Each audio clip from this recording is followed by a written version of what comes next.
지금 여러분께서는 CBS 기독교 방송 새아침입니다. 5월 17일 주일 방송 예배 순서 함께하고 계십니다. 이제 말씀으로 은혜를 나누는 새아침의 말씀 시간입니다. 오늘 이 시간은 경기도 시흥시 매화동에 있는 꿈나무 교회 이성배 목사의 말씀을 보내드립니다. 새 아침입니다. 애청자 여러분, 오늘 새벽에도 하나님의 참된 복이 애청자 여러분들에게 임하시기를 간절히 축복합니다. 오늘은 요셉을 완벽하게 인도하시는 하나님이라는 제목으로 말씀드리겠습니다. 오늘 본문은 창세기 40장 1절부터 23절입니다. 그러나 16절부터 23절까지만 제가 봉독하겠습니다. 떡 굽는 관원장이 그 해석이 좋은 것을 보고 요셉에게 이르되 나도 꿈에 보니 신떡새의 광주리가 내 머리에 있고 맨 웃 광주리에 바로를 위하여 만든 각종 구운 음식이 있는데 새들이 내 머리에 광주리에서 그것을 먹더라. 요셉이 대답하여 이르되 그 해석은 이러하니 새의 광주리는 사흘이라. 지금부터 사흘 안에 바로가 당신의 머리를 들고 당신을 나무에 달리니 새들이 당신의 고기를 뜯어 먹으리이다 하더니 제3일은 바로의 생일이라. 바로가 그의 모든 신하를 위하여 잔치를 베풀 때에 술 맡은 관원장과 떡 굽는 관원장에게 그의 신하들 중에 머리를 들게 하니라. 바로의 술 맡은 관원장이 전직을 회복하매 그가 잔을 바로의 손에 받들어 드렸고 떡 굽는 관원장은 매달리니 요셉이 그들에게 해석한과 같이 되었으나 술 맡은 관원장이 요셉을 기억하지 못하고 그를 잊었더라.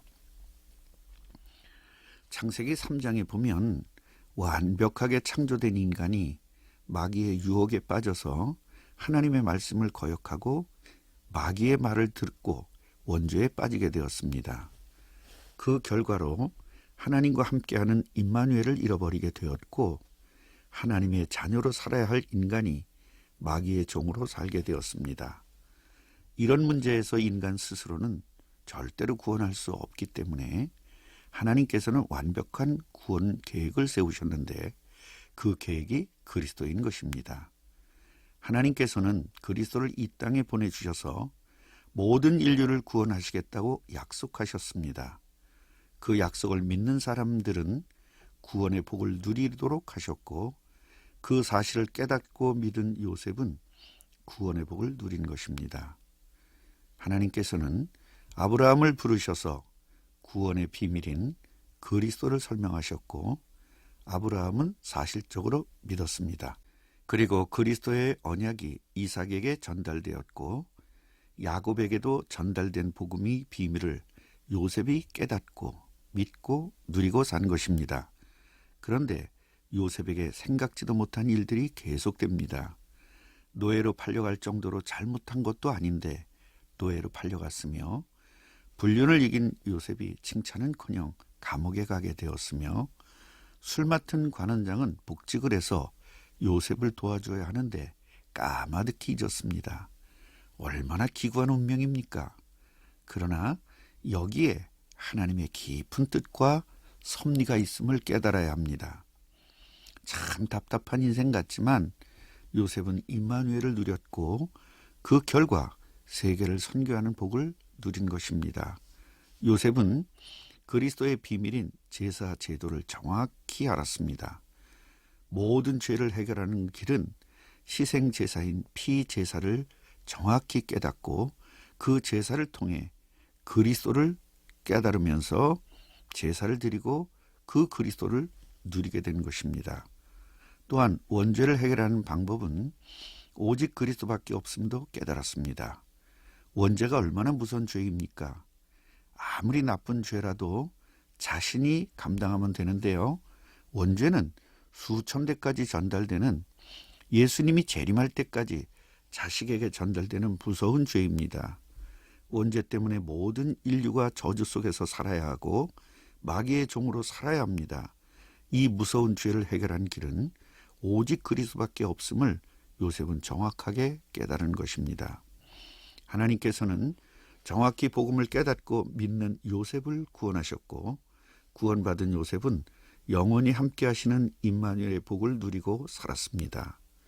하나님이 함께 하시니 정복하고 다스리는 참된 복을 회복하게 된 것입니다.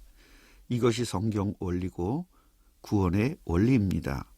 함께와 형통의 복을 노예 생활 중에도 누렸고 감옥에서도 누렸습니다. 그리고 총리가 되어서도 누렸습니다.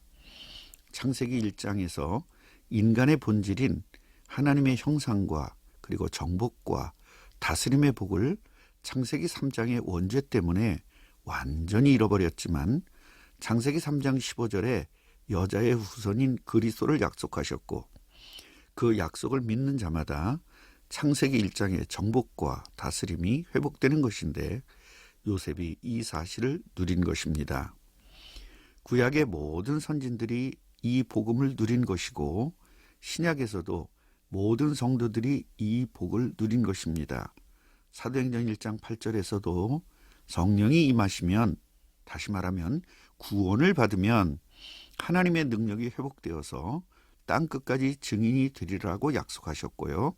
그 약속을 믿는 자들이 그 복을 누리게 된 것입니다.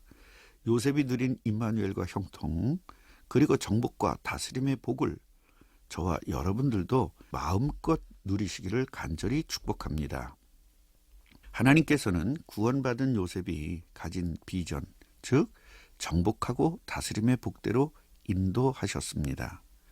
복음을 가진 요셉은 형들과 부모님이 절을 할 정도로 큰 인물이 될 것을 비전으로 가졌습니다. 이 비전은 자신의 욕망이 아닌 하나님께서 주신 비전입니다. 욕망과 비전은 완전히 다릅니다. 제가 비전에 대한 상담을 하다 보면 참된 비전이 아닌 자기의 욕망을 가지고 있는 분들을 많이 보았습니다.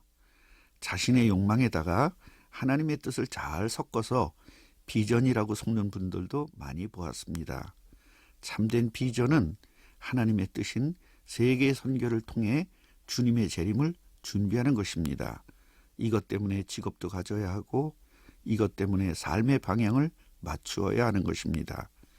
요셉은 자기 욕망이 아닌 하나님이 주신 참된 비전을 가진 것입니다. 요셉의 엄청난 비전은 절대로 대단한 것이 아닙니다. 하나님께서 함께 하시니 하나님의 능력대로, 하나님의 복대로 가질 수 있는 것이기 때문입니다. 우리의 능력이 아니고 하나님의 능력이기 때문입니다. 이 엄청난 비전을 아무도 믿지 않았습니다. 형들도 아버지도 믿지 않았습니다. 그러나 요셉은 절대로 잊지 않고 그 비전을 간직했고 그 비전대로 하나님께서는 완벽하게 인도하셨습니다. 그 비전대로 애굽으로 보내신 것이고 그 비전대로 감옥에 보내신 것입니다.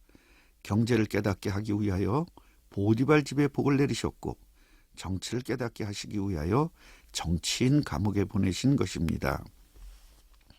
마지막으로 오늘 본문을 통해 세계 최고의 나라인 애굽을 정복할 요셉이 정치를 깨닫는 현장을 보십시다. 하나님께서는 권력의 최고의 자리에 있던 술 맡은 관원장과 떡 맡은 관원장과 만나게 하셨습니다. 그리고 이들을 섬기게 하셨습니다. 무료하고 심심한 이들은 요셉과 많은 대화를 했을 것이고 거기서 정치를 배우게 하신 것입니다. 두 사람이 꿈을 꾸게 하셨는데 요셉은 두 사람의 꿈을 정확히 해석하고 그 해석대로 이루어졌습니다. 그런데요, 술 맡은 관원장이 복직을 해서 요셉을 까마득히 잊고 말았습니다. 왜 요셉을 잊었을까요? 저는 이 사실들이 하나님의 특별한 은혜라고 생각합니다. 아마도 요셉은 그 당시의 나이로 보면 총리가 될 수 없었을 것이고 그래서 총리가 될 수 있는 나이가 되도록 하나님께서는 술 맡은 관원장이 있도록 하신 것이라고 생각합니다. 하나님께서는 이렇게 완전하게, 완벽하게, 확실하게 인도하시는 것입니다. 결론입니다. 요셉은 형들에게 팔리고 감옥에도 가고요. 술 맡은 관원장이 잊은 것이 과연 괴로움일까요? 아니면 하나님에게 감사해야 할 감사일까요? 복음을 소유한 하나님의 자녀들인 애청자 여러분들은 오늘 말씀을 듣고 요셉처럼 완벽하게 인도하시는 하나님께 감사를 회복하시기를 간절히 바랍니다. 아멘.